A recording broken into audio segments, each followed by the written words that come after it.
como les digo, son 250 exámenes que tengo que revisar y hasta el momento solamente he revisado 40, o sea que me falta harto, 210, ¿ya? Es complicado hacer revisión de exámenes y pues me tomo un poquito el tiempo para verificar que realmente las cosas están bien, por un lado, y por otro lado también para tratar de entender sus razonamientos, ¿ya? Juan, no te preocupes de tu nota, todavía no ha salido tu nota, ¿correcto? Estoy calificando poco a poco. Cuando diga, estas son las notas del primer parcial, esas son las notas del primer parcial. Hasta ahorita no se han publicado las notas del primer parcial, ¿ya? Eso quiero que tengan en cuenta. A ver, como les comentaba, estoy revisando y como muchos de ustedes me pidieron, ¿no? Algunos tienen una llave de más, un espacio de más, en esas preguntas que eran de compleción. Estoy verificando esas cosas y obviamente me estoy fijando muchísimo en la consistencia de su respuesta. Hay, por ejemplo, algunos que responden que se llama 3 veces al proceso recursivo y la cantidad de entradas que tienes es 4. Entonces, eso no es consistente, ¿cierto? Y tu cantidad de resultados que te entregan o los resultados parciales que te han ido entregando esos procesos son 5, entonces eso está mal, ¿ya? Esa clase de cosas estoy considerando para siquiera evaluar la pregunta. Eso, ¿ya? Por otro lado, solamente si tienen espacios, ya a veces es cuestión de formato, digamos, su respuesta, eso no va a tener ninguna penalización. Pero si tú me has dicho que son 2 ejecuciones y en realidad son 3, entonces eso no es lo mismo que la gente que ha respondido 3, ¿correcto? Entonces, eso se está considerando. Como ya les había explicado al día siguiente mismo de haber dado el examen, la pregunta 4, jóvenes, era, de acuerdo a la descripción y al enunciado, era conteo individual de actitudes y o sentimientos. No tenías que acumularlos, ¿correcto? Porque la acumulación era prácticamente hacer la pregunta 2. Era básicamente lo mismo. Y como ya les había comentado, y ya está la solución en Moodle al examen, bueno, esa es mi versión de solución, ¿ya? Pueden tener sus propias versiones, no hay problema, las estoy considerando todas las alternativas.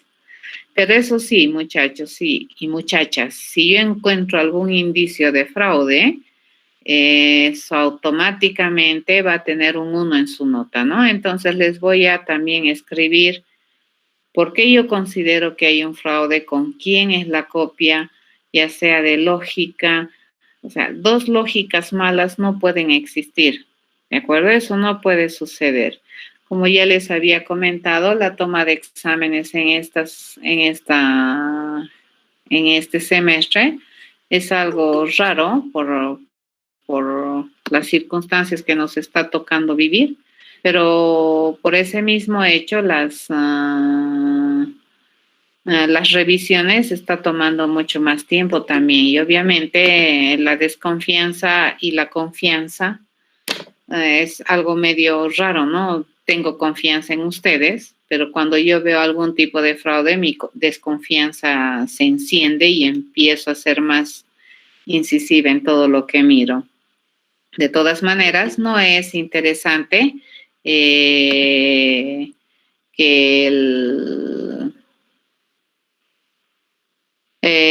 esta clase de cosas suceda, ¿ya? Porque al final es su formación. Bueno, dicho esto, tengan paciencia. Revisar exámenes no es fácil. Como les digo, son 250 exámenes y creo que voy por el 60 examen recién. Ya me falta montonera, 40 o 60 nomás recién he revisado. A ver, antes de empezar lo que es la siguiente temática, me gustaría saber si tienen alguna duda de lo que hemos avanzado en este periodo corto después del examen.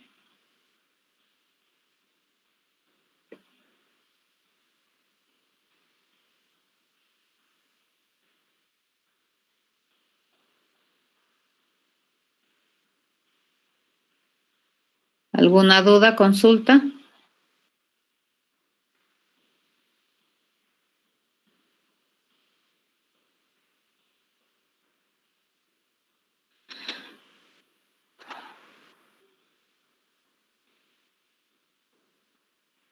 Ok, como no hay dudas, entonces empezaremos con nueva temática. ¿Ya? Vamos entonces a arrancar los últimos temas del semestre. Y este tiene que ver con lo que es algo que también ya habíamos hablado en genericidad. Ya les había adelantado un poquito, ¿no? Alguna terminología que se utiliza en programación genérica. Y hay muchos tipos de abstracción, ¿de acuerdo? Cuando se trabaja en programación. Los que empezaron a utilizar el término de programación genérica publican, ¿no?, un artículo respecto a esto de programación genérica e identifican distintos tipos de abstracción que habíamos visto también en la clase de genéricas. Habíamos visto abstracción de datos, habíamos visto abstracción de algoritmos o de procesos, ¿correcto? Que nosotros pensamos una alternativa de solución sin entrar en los detalles del dato o del tipo de dato. Habían abstracciones de tipo de representación y de estructuración. Y en este tipo de abstracciones les cuento que entra este concepto o este tema que se denomina estructura de datos. Entonces, las estructuras de datos son abstracciones de representación de datos. Y en este caso, ¿qué representan? Representan una colección de datos. ¿Ya? Las estructuras de datos entonces abstraen constructos o artefactos que me permiten almacenar colecciones de datos. ¿Por qué se dice que son abstracciones? Porque estos se conciben independientemente del tipo de dato de la colección. ¿Ya? Por eso se denominan estructuras de datos por muchas razones, porque son abstracciones de representación. Y lo que queremos hacer con una estructura de datos es pensar en alguna contenedora, le llamaremos, que me permita almacenar colecciones de datos, ¿ya? Y no nos vamos a poner a pensar en este momento, en este instante, qué tipo de datos almacena. Eso lo vamos a tener por encima, ¿correcto? Lo vamos a abstraer. El concepto entonces de programación genérica, muy importante a la hora de entender lo que es una estructura de datos, de diseñarla, analizarla, implementarla, muy importante, ¿ya? Por lo tanto, a ver, ¿qué podemos decir? Una estructura de datos vendría a ser una abstracción a un tipo de datos que me permite almacenar colecciones de datos de manera dinámica. ¿Qué significa esto? Que estas estructuras de datos tienen una cualidad muy interesante que proveerle al programador, que vendría a ser transparentarle el tema de definir el tamaño, por ejemplo, de la colección. Cuando nosotros tenemos una estructura de datos, usualmente vamos a operar, vamos a trabajar con esa estructura de datos, con esa colección. Y dependiendo de lo que nosotros vayamos a hacer con la estructura, entonces esta estructura va a crecer o va a decrecer por demanda, ¿ya? Las estructuras de datos son abstracciones por esta razón también. ¿Por qué? Porque suelen representar, por un lado, la colección de datos que almacena y por otro lado también abstraen procesos o procedimientos estándares que me permiten trabajar con esa colección de datos, ¿ya? Por esa razón se le considera una abstracción a una estructura de datos. Entonces, una estructura de datos es un tipo de dato muy abstracto que representa un conjunto de datos y además representa un conjunto de operaciones para poder trabajar con esa colección de datos. Las operaciones estándares que debería tener o que se debería conceptualizar en una estructura de datos, las más básicas y estándares vienen a ser tres, ¿ya? Que vendrían a permitirte insertar un elemento en la estructura, eliminar un dato en la estructura y acceder al dato en la estructura. Usualmente cuando tú almacenas algún dato, es para que en un futuro lo uses, ¿cierto? Accedas a ese dato. Lo mismo sucede con las colecciones de datos. Si nosotros vamos a tener una colección de datos, varios datos, probablemente los vamos a tener guardados en algún lugar para luego utilizarlos, ¿ya? Y para utilizarlos, ¿qué se utiliza? El acceso, ¿ya? Para proveer esta posibilidad de una estructura que es colección de datos de forma dinámica, que crece, decrece, se le provee a estas dos operaciones, ¿no es cierto? El insertar que me permite crecer la colección y el eliminar que me permite decrecer la colección de datos. A ver, ¿en qué se diferencian las estructuras de datos? Existen varias estructuras de datos en el mundo, ¿ya? Nosotros en la materia que estamos cursando, vamos a solamente conceptualizar y analizar un conjunto muy reducido de estructura de datos que son bastante generales en algunos aspectos y son las básicas dentro de lo que es el área de programación. En el mundo, prácticamente cada año se libera o se entrega una estructura de datos que permite resolver algún problema particular. Entonces, la gente en nuestra área siempre está investigando, ¿no? Mejoras respecto a las soluciones que nos proveen en sistemas de servicio, sobre todo ahora que la mayoría utiliza Internet. Entonces, la gente de nuestra área anda preocupándose en ganarle milisegundos, nanosegundos a los procesos con tal de darnos un mayor servicio. Y muchas de esas mejoras tienen que ver ya sea con algoritmia básica o con estructura de datos básicos, ¿ya? De todas maneras, en la materia, nuestra misión, ¿qué cosa es?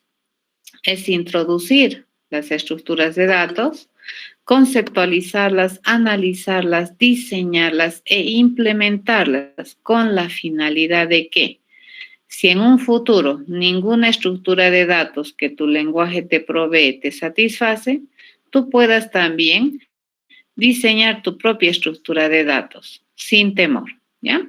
Por otro lado, ¿cuál es la finalidad también de ver esta temática de las estructuras de datos? Es movernos un poquito en nuestro pensamiento de ser programadores de un usuario final específico. Por ejemplo, programar una solución para una tarea muy específica, ¿ya? Eso solemos hacer en Intralab Program, hemos estado haciendo en la primera parte del semestre de elementos, hemos estado resolviendo o haciendo programas para resolver problemas muy específicos. Las estructuras de datos, al ser abstracciones y representaciones genéricas, fíjense, no suelen tener un usuario específico, sino más bien suelen ser constructos que van a ser útiles a algún tipo de usuarios. Es más, las estructuras de datos se programan para programadores, ¿correcto? ¿Quiénes vienen a ser los usuarios de las estructuras de datos que vamos a conceptualizar? Los programadores. Siempre pónganse a pensar, jóvenes, que los lenguajes de programación a su vez son programas. Las bases de datos a su vez son programas. Esta misma videoconferencia que estamos utilizando, que es el Meet, a su vez es un programa, es un software, ¿correcto? Y quienes hacen o quienes desarrollan estos softwares son programadores, ¿ya? O sea, ustedes. Por lo tanto, los lenguajes de programación, fíjense, son softwares que se llaman softwares de base, cuyos usuarios finales son los programadores. Ya es muy diferente hacer un sistema de contabilidad. Por ejemplo, tu sistema de contabilidad, ¿quién probablemente es tu usuario final? Sería un contador, puede ser, ¿no es cierto? Pero un lenguaje de programación, ¿quién es el usuario, entre comillas, final? Vendría a ser un programador. Entonces, las estructuras de datos son programas, le pondremos unidades funcionales de propósito general, usualmente genéricos, que van a ser utilizados por los propios programadores. En este sentido, cuando nosotros empecemos a implementar, a razonar una estructura de datos, al ser una abstracción de muy alto nivel, nunca jamás vamos a hacer un system in, system out, ¿de acuerdo? Porque estos constructos que vamos a armar, estas unidades funcionales que vamos a armar, no tienen la misión de estar relacionándose con un usuario final, digamos, por pantalla ni nada por el estilo, sino que va a hacer, te va a disponer una unidad funcional para que los programadores utilicen. Entonces, la forma de percibir, digamos, la implementación de esta clase de cosas es muy, muy, muy diferente a hacer un programa para un uso específico. Bien, dicho esto, al tener varias estructuras de datos y en el semestre solamente analizar las estructuras de datos básicas y entender que una estructura de datos se llama así, porque además de permitir el almacenar datos, me permite abstraer un conjunto de operaciones que me permiten trabajar con estos datos, pues nosotros tenemos que hablar que estas estructuras pueden diferenciarse unas de otras por dos razones principales. Ya pueden haber más criterios de subclasificación de estructuras, pueden haber. En este curso vamos a tomar estos dos criterios. Uno es la organización. Por ejemplo, si nosotros almacenamos una colección de datos en una línea o uno seguido de otro, o almacenamos en un formato jerárquico, entonces las estructuras de datos se van a diferenciar por la organización interna que se tiene de estos datos en el almacenamiento. Ya, eso se llama organización. Entonces, la colección de datos no necesariamente va a ser como una filita de datos, ya va a depender de qué es lo que queremos representar y eso va a repercutir probablemente en cómo internamente vamos a organizar el almacenamiento de esos datos. Por otro lado, las estructuras de datos también pueden diferenciarse unas de otras por la cantidad, por la cualidad y el modo o el procedimiento o las operaciones que te permiten o que te disponen las estructuras para trabajar con esos datos. Entonces, si es que estamos hablando de este criterio, digamos que son las operaciones, a eso se llama un criterio de administración.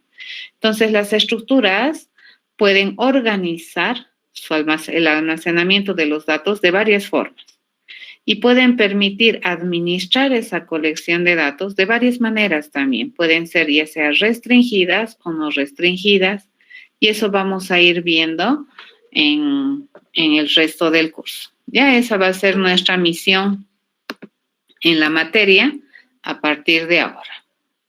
Muy bien, entonces, vamos a nosotros clasificar, bueno, esto es algo que nosotros vamos a definir para el semestre. Ya no es la única clasificación que existe en las estructuras de datos, pero para organizar un poquito el avance en la materia, vamos a organizar o vamos a clasificarlos por este criterio que se llama la organización, ¿no es cierto? Cómo se organiza internamente el almacenamiento de los datos. Y vamos a identificar básicamente dos grandes grupos de estructuras, unas que se denominan las estructuras de datos lineales y las otras que se denominan estructuras de datos no lineales. ¿Ya? Eso vamos a ver en lo que resta del semestre.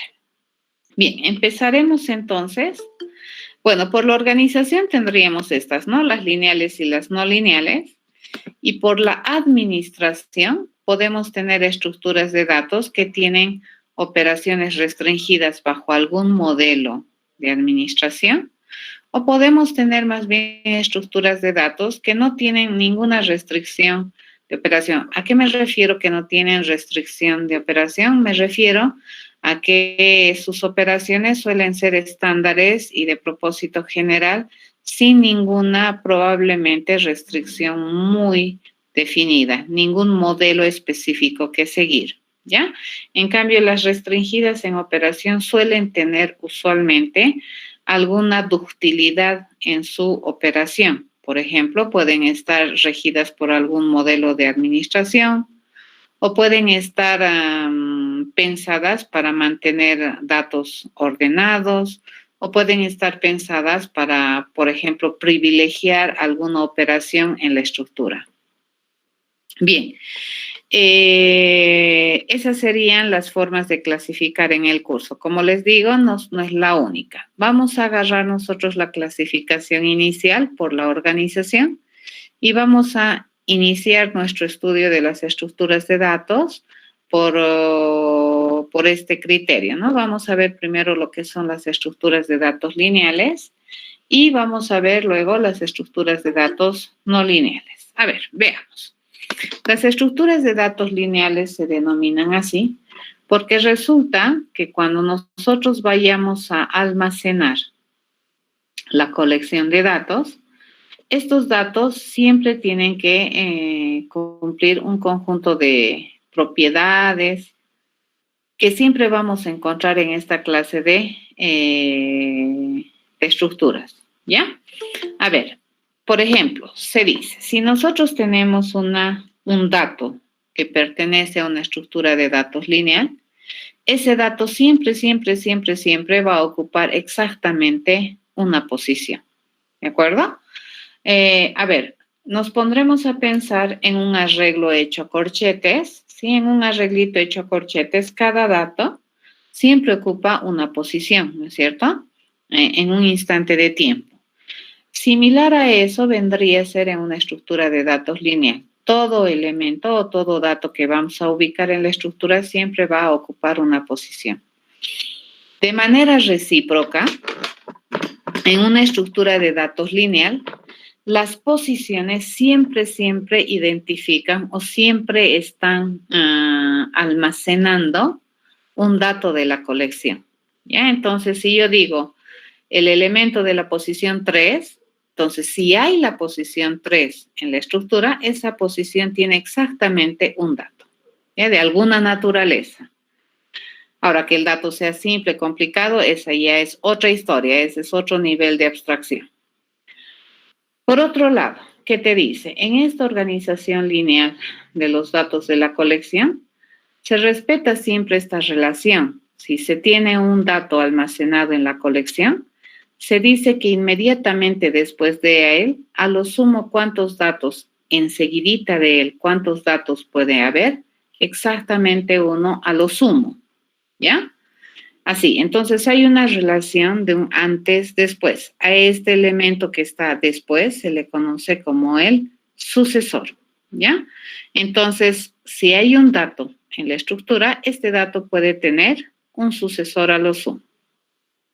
Y si es que este dato pertenece a la estructura de manera equivalente, dice, puede tener un antes. ¿Cuántos? Inmediatamente uno. Ya a ese se le suele conocer en estructuras de datos como antecesor, sucesor. Estas reglitas permiten, fíjense, organizar el almacenamiento de la siguiente manera. Si yo tengo, por ejemplo, n elementos en la colección, entonces los elementos van a estar ubicados posicionalmente. Fíjense, voy a tener el primer elemento, el segundo elemento, el tercer elemento, el cuarto elemento, así hasta el enésimo elemento. Esa es una ubicación lineal, ¿ya? Si yo tengo este elemento que pertenece a la estructura, entonces este elemento dentro de la estructura siempre está ocupando una posición. Si yo tengo esta posición en la estructura, esa posición existe en la estructura porque ahí probablemente está almacenado un dato. ¿Estamos de acuerdo? Eso es muy importante, ¿correcto? Esto es muy importante. Estas son las dos propiedades que estamos enunciando. Por otro lado, tú dices, por ejemplo, si yo tengo el elemento E sub 3, este a lo sumo puede tener un sucesor y a lo sumo puede tener un antecesor. ¿Por qué dice a lo sumo puede? Porque es una posibilidad, porque no es una obligatoriedad siempre, ¿ya? En este caso de estructuras de datos lineales, por ejemplo, el primer elemento no tiene antecesor y aún es correcto. Y el último elemento tampoco tiene sucesor y aún es correcto. Por otro lado, si tenemos un dato que está al medio, entre comillas, ¿no es cierto?, de la organización de almacenamiento, como por ejemplo el 3 está más o menos al medio, este va a tener a lo sumo un sucesor inmediato y un antecesor inmediato, ¿correcto? Eso es una estructura de datos lineal, ¿ya? Dentro de las estructuras de datos lineales, las básicas, fíjense, porque hay un montón de estructuras de datos lineales que ya no son tan básicas, sino que tienen un uso muy especializado. Nosotros, ¿qué vamos a estudiar en esta materia? Las básicas, ¿ya? Vamos a dar nuestro primer pasito hacia el entendimiento de lo que son las estructuras. Las más comunes son las listas, las pilas, las colas, los conjuntos, los maps y los tables, ¿ya? Las tablas. Las tablas son las más comunes dentro de lo que son estructuras de datos lineales. Las que vamos a estudiar en el curso solamente son las 3 primeras porque el tiempo no nos da, pero podemos conceptualizar las otras 3 al terminar la unidad, ¿ya? Y se supondría que bajo la conceptualización de estas estructuras ustedes ya tendrían la información, la formación necesaria para poder hacer sus propias estructuras de datos. Bien, empezaremos entonces con la más general de las estructuras de datos lineales, que viene a ser una lista. Una lista, fíjense, vienen a ser una estructura de datos que no tiene restricción en operación. ¿Eso qué quiere decir? Que las operaciones que te brinda esta estructura suelen ser muy comunes, de propósito general, no responden a un modelo específico, no tienen alguna restricción siquiera ni sobre los elementos, ni sobre el procedimiento que se va a hacer. Suelen ser bastante abiertas estas operaciones. Obviamente una lista, como su nombre dice, si ustedes observan los nombres que se le ponen a las cosas en programación, suelen tener mucha carga relativa al nombre en la vida normal. Por ejemplo, una lista que es un conjunto de cosas organizados, ¿cierto? En una filita. Probablemente muchos de ustedes en esta pandemia prácticamente el primer mes que hemos estado en una cuarentena, se veía salir a mucha gente comprar, ¿correcto? Probablemente nunca has ido a comprar algo y primera vez en tu vida has tenido que salir. ¿Y qué se veía? Y hasta estos últimos, yo miro, ¿no? Están en el mercado haciendo colas y ¿qué estaban agarrando? Un papelito, ¿cierto? Y ese papelito, ¿qué tenía? Una lista de cosas que se van a comprar, ¿correcto? Entonces, este concepto de lista es un concepto bastante enraizado dentro del comportamiento humano.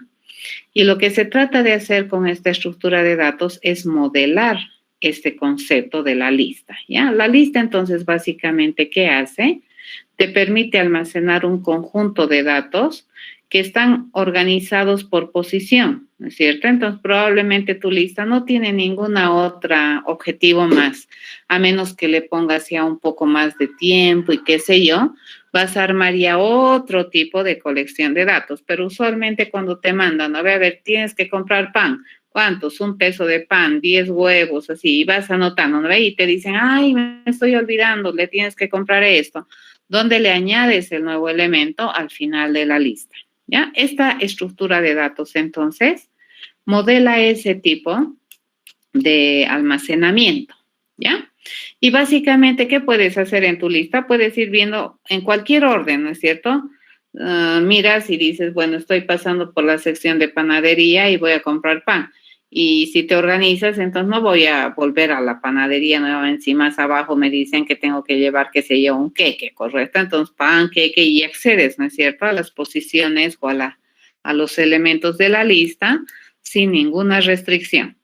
Esa viene a ser una lista. Por norma, una lista está considerada como una estructura de datos lineal porque obviamente cumple las propiedades que habíamos descrito en la anterior diapositiva. Siempre, ya las estructuras de datos siempre te dan la sensibilidad de ser estructuras dinámicas. ¿Qué significa eso? Que crecen y decrecen por demanda. A eso se refiere con dinamismo. Eso es un tantito diferente, por ejemplo, a lo que nosotros conocemos con los arreglitos hechos a corchete. Cuando tenemos un arreglo a corchete, lo primero que tenemos que definir es cuántos datos yo espero almacenar en la colección, ¿cierto? Una vez que le digo 10, entonces yo tengo que a lo sumo almacenar 10. En una estructura de datos, como la vamos a concebir, eso se abstrae, ¿de acuerdo? Ya no es tan importante, bueno, por el momento no es tan importante decir quiero almacenar 10 elementos, entonces antes de utilizar tengo que tener 10, no, esa tu lista va a ir creciendo por demanda. Si quieres más, bueno, se aumenta, ¿ya?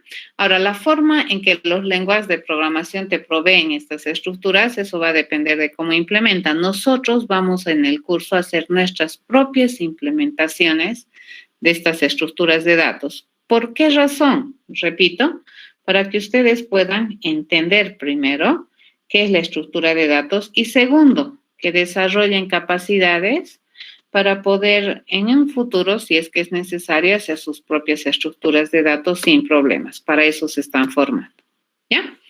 Ok. Una lista desde el punto de vista de implementación se puede implementar desde dos perspectivas. La podemos implementar con asignación estática de memoria o con asignación dinámica de memoria. Cuando es estática de memoria, entonces, ¿qué tenemos que darle a nuestro usuario, a nuestro programador? Tenemos que darle la transparencia, ¿de acuerdo? Entonces, mi programador tiene que pensar que está utilizando una estructura que crece por demanda y por debajo se le debería ocultar todos los pasos administrativos, burocráticos que tenemos que realizar probablemente a la hora de asignar memoria, ¿ya? A ver, ¿quién es un ejemplo de una lista establecida o escrita de forma estática? Es el famoso array list. El array list que nosotros utilizamos con mucha solvencia y muchas veces nos salva de muy buenos líos, viene a ser una lista que está implementada por debajo en un arreglo, ¿ya? Que una vez que le defines el tamaño, se le asigna memoria estática.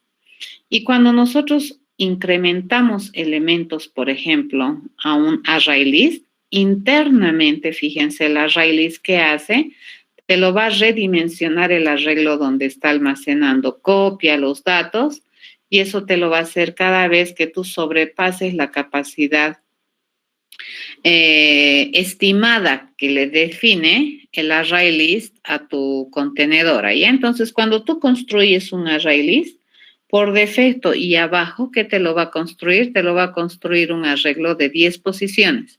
Entonces, la estimación que tiene, ¿no es cierto?, el lenguaje, en este caso, por decisión de los diseñadores de Java, es que vas a almacenar 10 datos. Pero, ¿qué pasa si almacenas el 11º dato? Por debajo te lo va a redimensionar nuevamente, pero no te lo va a aumentar un hito, te va a aumentar 10 más, ¿correcto? En la intencionalidad que sí, en el entendimiento que sí has almacenado el 11º, entonces hay mucha probabilidad de que tú almacenes el 12º elemento. Este es el ejemplo de lo que nosotros tenemos en el lenguaje de programación. Podríamos programar nuestra propia estructura de datos lista basada en arreglos, sí. Tienen toda la formación en Intro a la Progra para poder hacer su propio array list. En este curso, debido a que en Intro a la Progra podrías hacerlo, no vamos a hacer una implementación basada en arreglos. Nos vamos a ir a una implementación que trabaje con asignación dinámica de memoria y que realmente asigne memoria cuando realmente lo necesitemos, ¿ya? En esta clase de implementaciones, entonces, no se requiere reservar espacios de memoria a menos que realmente los necesitemos. ¿Qué desventajas tiene esta implementación?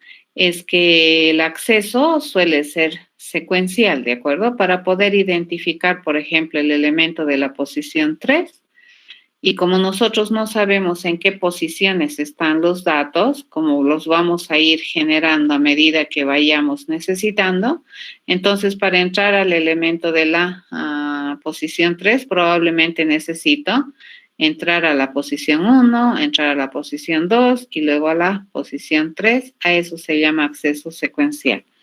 Cuando se almacena o cuando se implementa sobre la base de arreglos hechos con corchetito, debido a la forma de asignar memoria, pues el acceso es directo, ¿ya? Pero ¿qué desventaja tiene cuando crece, ¿no es cierto? Cuando creces, tienes que hacer un redimensionamiento. ¿Qué otra desventaja también tiene el hacer con array o con arreglito hecho a corchete? Es que necesitas, para utilizar ese arreglo hecho a corchete, necesitas de manera no negociable definir un tamaño a priori, ¿ya? Del arreglo. Y luego puedes redimensionar con toda la burocracia que esto significa de memoria. Entonces, en el semestre vamos a hacer una implementación de las estructuras basada en enlaces, se denomina, ¿de acuerdo? Y esto que promueve la asignación dinámica de memoria. A diferencia de lo que nosotros dibujábamos, un arreglito que venía a ser una secuencia de cajitas, ¿no es cierto?, contiguas, así nosotros solíamos dibujar un arreglito. Lo que vamos a hacer es adoptar una otra notación, ¿ya? Que vendría a ser esta. Fíjense, acá nosotros tenemos en los redonditos, estamos preparando para almacenar los datos. Y como ustedes observan, no necesariamente este redondito está pegadito al otro redondito, pero sí existe una relación, digamos, de orden, le llamaremos, ¿no es cierto? Si este es el primero, este vendría a ser el segundo, este el tercero, este el cuarto. ¿Y por qué es que tenemos esa relación de orden? Tenemos esa relación de orden porque tenemos un enlace que me permite identificar ese orden a partir de este elemento, ¿ya? ¿Esto qué quiere decir? Que en memoria, fíjense, la cantidad o esta memoria que se le asigna para almacenar este dato puede estar en una dirección X. Si yo inserto un nuevo elemento, entonces recién se va a reservar este espacio de memoria y se tiene que generar además un espacio adicional para almacenar este enlace, ¿ya? Entonces existe una relación entre el dato, el enlace para llegar al siguiente dato. Si insertamos el tercero, recién se reserva espacio aquí, se genera el almacenamiento para el enlace y se puede llegar acá. Ya a eso se llama acceso secuencial. ¿De acuerdo? En este caso, si es que nosotros elimináramos, por ejemplo, un elemento de esta estructura, entonces el enlace también, los enlaces se deberían reorganizar y hacer esto, y este ya no existe más. Ya no se reserva. Eso es algo muy interesante en esta implementación basada en enlaces. Bien. Esta notación que estamos adoptando le vamos a denominar por el momento así. Los redonditos que están en el dibujo van a representar un nodo donde usualmente vamos a almacenar la información. Y las líneas en esta notación representan un enlace que me permiten establecer la relación ubicacional de los elementos en la estructura. ¿Ya? Eso es. Bien, lo dejaremos acá, por favor, porque si no ya no nos va a dar tiempo, solamente tenemos, creo... no, estamos bien. Tenemos todavía 45 minutos, ¿no? Yo estoy pensando que termina a las -4. Yo me he confundido. Seguiremos entonces. Entonces, fíjense, en esta notación que tenemos, estos enlaces que había dicho me permiten determinar el lugar, digamos, en el que se encuentra un dato respecto a la ubicación del primero, digamos, ¿no? Este primero me enlaza al segundo, este segundo me enlaza al tercero, este tercero me enlaza al cuarto. A ver, si nosotros observamos esta notación, y yo digo, supongamos que este es un elemento en inspección. ¿Quién es el elemento sucesor de este? Vendría a ser este, ¿correcto? Para poder identificar el sucesor de este elemento, yo he utilizado este enlace, ¿ya? Pero si yo me ubico acá y le pregunto, quiero saber quién es el antecesor, entonces yo digo que es este y que estoy utilizando el mismo enlace. Eso, ¿por qué nosotros podemos decidir o podemos responder de manera interesantemente? Porque estamos entendiendo, fíjense, que este enlace, dependiendo de dónde a dónde lo observamos, este enlace puede significar sucesor desde esta perspectiva para llegar acá. Pero este mismo enlace, fíjense, si yo miro este nodo, significa un enlace al antecesor, ¿correcto? Que me permite llegar acá. Entonces, estos enlaces, en términos de observación, y como somos entes inteligentes, podemos nosotros suponer o podemos hacer una presunción probablemente muy lógica, muy inteligente, que puede tener dos lecturas, ¿no es cierto? Dependiendo de si me paro aquí, sucesor, si me paro aquí, antecesor. Eso es completamente interesante por observación. Pero a la hora de llevar esto adelante en una implementación, pues esa ambigüedad ya tenemos que quitarla, ¿ya? Entonces, por la cualificación del enlace, nosotros vamos a identificar 4 tipos de listas que se pueden implementar. En este caso, ¿a qué me refiero con la cualificación del enlace?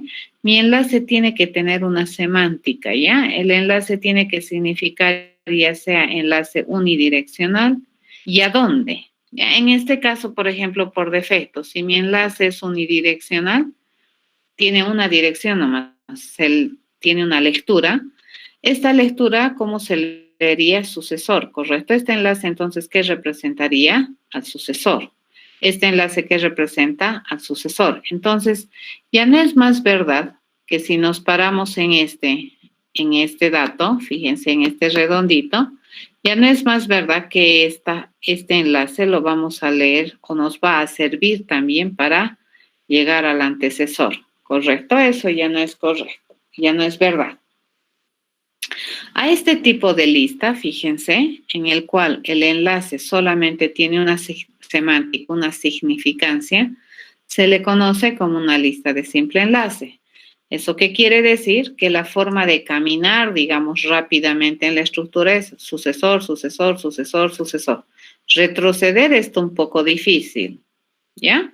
No es imposible, pero es un poco más difícil. Hay que hacer más burocracia para retroceder. En este caso, fíjense, la forma en cómo nosotros estamos definiendo, especificar el enlace va a repercutir de manera directa en las operaciones que nosotros decidamos asignarle a las listas. ¿Ya? Eso es muy importante entender. Cómo nosotros diseñamos o conceptualizamos el enlace repercute de manera directa en las operaciones que vayamos a implementar para la lista. Ok, si nosotros quisiéramos tener una movilidad un poco más abierta, movernos hacia adelante y hacia atrás, hacia el sucesor y hacia el antecesor, fíjense, yo el enlace ya no lo puedo utilizar con doble semántica. En este caso, ¿qué tendríamos que tener? Por cada dato que tenemos en la estructura, tendríamos que tener además dos enlaces, ¿correcto? De este dato, su enlace que me permite llegar al sucesor y de este dato, su enlace que me permite llegar al antecesor. Cuando nosotros tenemos una posibilidad de movilidad en ambos sentidos, estamos hablando de que vamos a tener doble enlace por dato y a eso se denomina una lista de doble enlace. ¿Ya? ¿Qué otra cosa también podemos tener? Fíjense, en estas dos listas que tenemos acá, estas listas son de una pasada, de una sola pasada también se llama, ¿no? Entonces quiere decir que, entre comillas, el primer elemento de la estructura, del almacenamiento, no tiene antecesor. Y el último, no tiene sucesor. ¿Correcto? Lo mismo aquí, ¿no es cierto? El primero no tiene antecesor y el último no tiene sucesor. Hay ocasiones en las cuales me interesaría tener una estructura en la cual todos los elementos tengan sucesor y todos los elementos tengan antecesor. Eso me interesaría, ¿ya?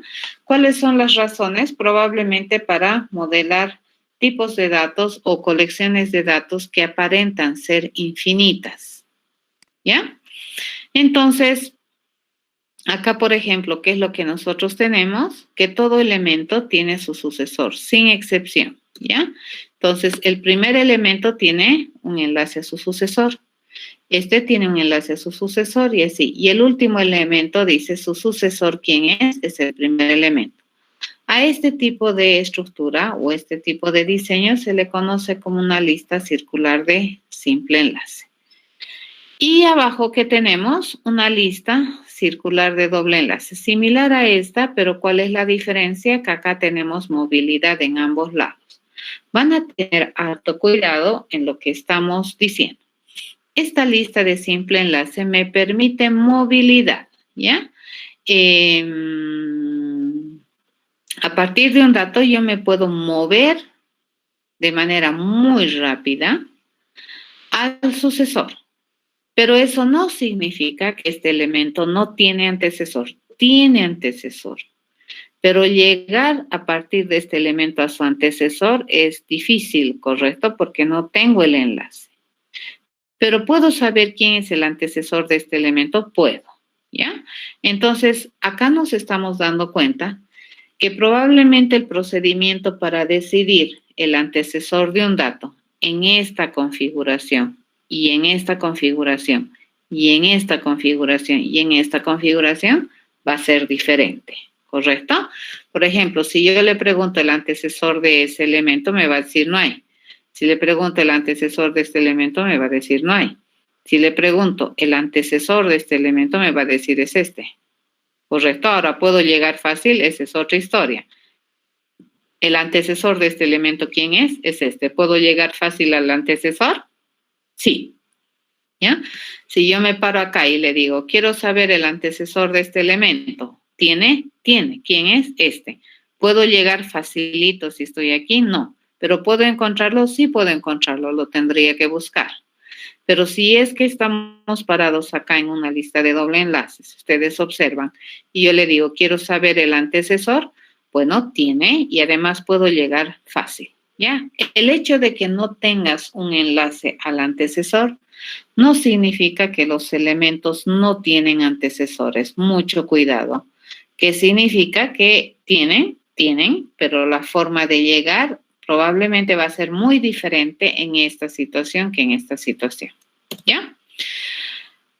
Como habíamos dicho, las estructuras de datos son abstracciones de representación, ¿ya? De colecciones de datos que a su vez son independientes de los datos que va a tener. ¿Eso qué quiere decir? Fíjense, esta es una lista de simple enlace que va a contener datos. ¿Qué tipo de datos? Pues no sé.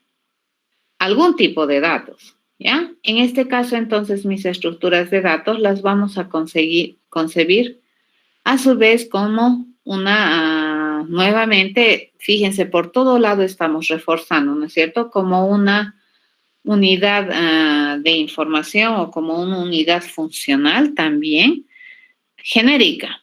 Ya, si nosotros hablamos esto como estructura, esta es una estructura genérica, que significa que me permite almacenar cualquier tipo de datos, pero si nosotros vemos a la estructura de datos además como un conjunto de operaciones estándares para poder administrar los datos almacenados en la estructura, también se ve como una abstracción de procedimiento, ¿ya? O de proceso. De todas maneras, es genérica mi estructura de datos. ¿Esto se entiende, jóvenes? ¿Lo que acabo de hablar?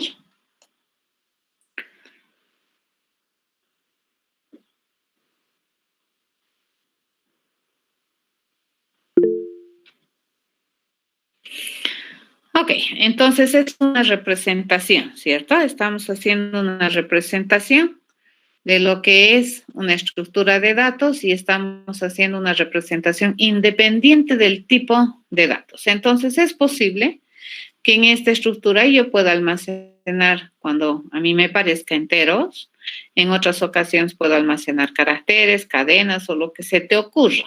Ya puede ser tan complicado como se te ocurra almacenar en la colección. ¿De acuerdo? Entonces estamos haciendo abstracciones de representación, ¿ya? Toditas estas estructuras, fíjense, al ser diseñadas o conceptualizadas como estructuras basadas en enlace, nosotros siempre deberíamos tener un punto de referencia de acceso a la estructura, ¿ya? Porque como su acceso es secuencial, la ubicación de los elementos, por ejemplo, ¿por qué yo digo que este es el segundo elemento en la estructura? Porque estoy definiendo que aquí empieza el almacenamiento, ¿correcto? Estoy definiendo que aquí empieza el almacenamiento, entonces este sería el primero, este sería el segundo, este sería el tercero, este sería el cuarto.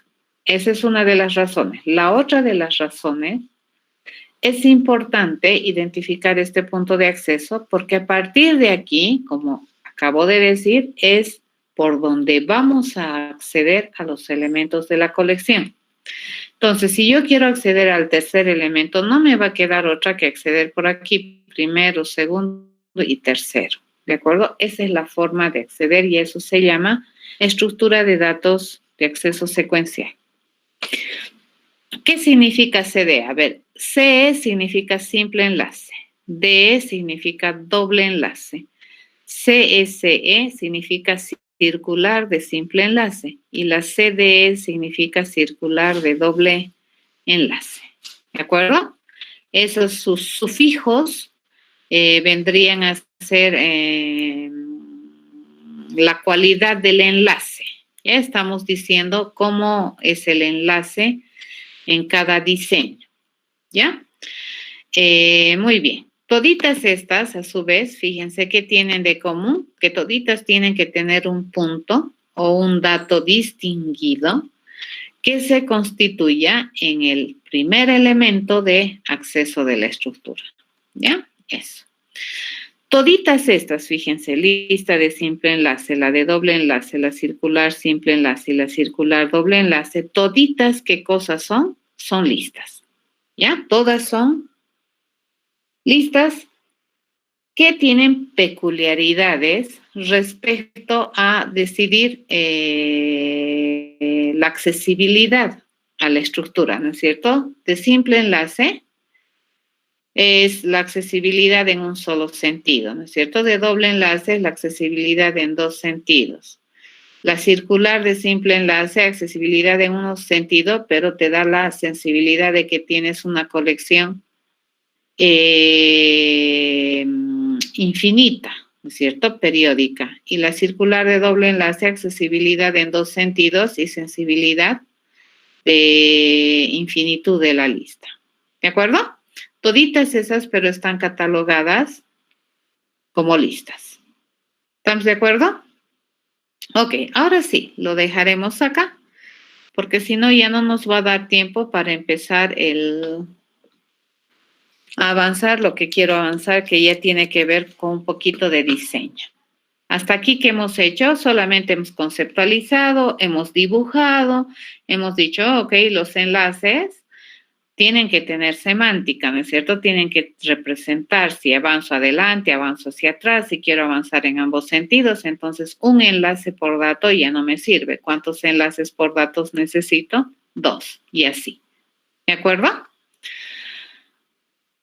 Pararemos acá la clase, jóvenes, nos estaríamos viendo el día de mañana. ¿Alguna pregunta?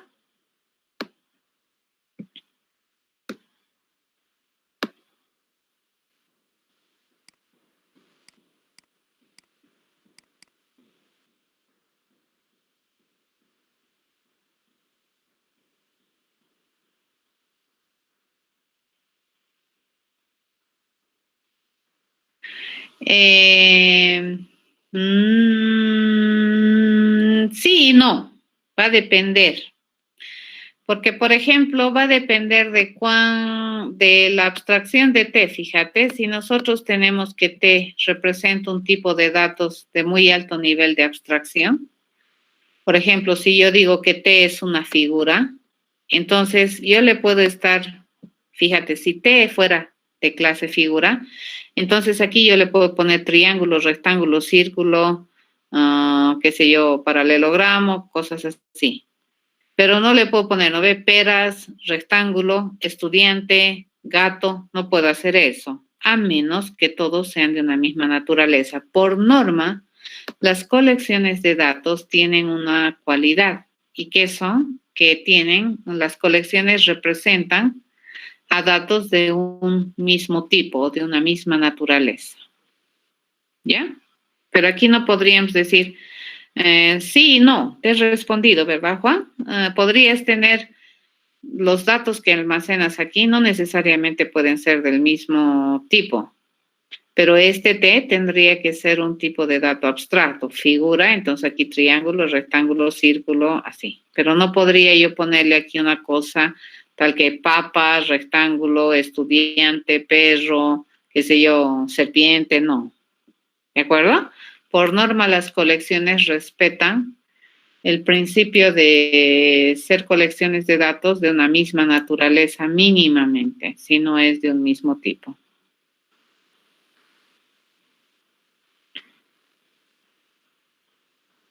¿Correcto? Abstracción universal, entonces aquí sí le vas a poder poner papas, huevos, lo que sea, ¿no ve?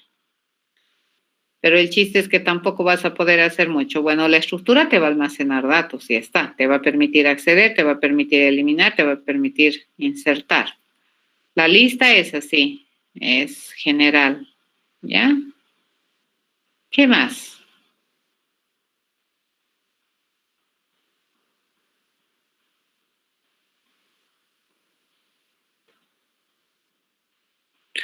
Como una variable final. A ver, explícame eso, Oliver.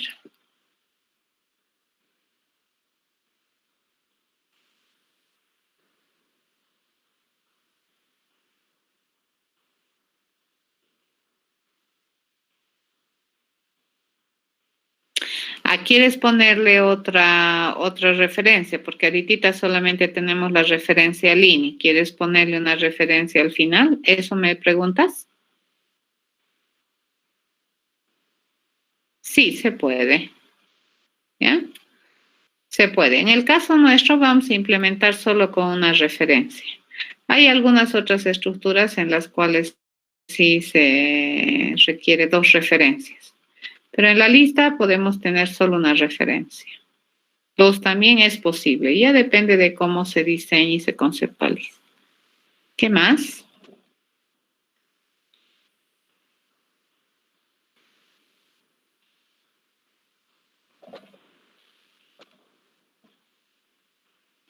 ¿Alguna otra duda más, jóvenes?